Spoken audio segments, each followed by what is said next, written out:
2,000 years ago. Ang edad sa simbahang Katoliko, 2,000 anyos na. 2,000 years old ng Katoliko. Sa kadugay niya ng 2,000 nga nung wa pa nalumpag. Nga nung wala man nawala ang simbahang Katoliko. Matingala mo. 2,000 years old na ang simbahang Katoliko, pero wag gyapon nawala. Ha?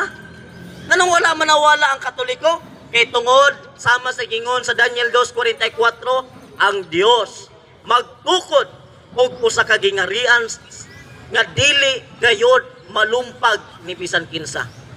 Nga si Kristo nagtukod og iglesia.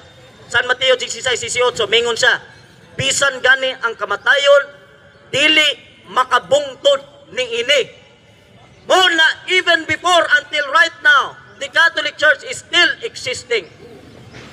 Nagpabilin gapon ang simbahan na Katoliko. Bisan pagdaghan kay mga take nga protestante, mga take gikan sa gawas, bisan gani ang mga batake gikan sa sulod, daghan kay nga atake sa Katoliko. Pero nganong ang Katoliko nagpabilin? Because Christ already have a promise with the Catholic Church that I will be with you until the end of times. San Mateo Kapitulo 28, versikulo 20. Walay promise nga ng mga protestante.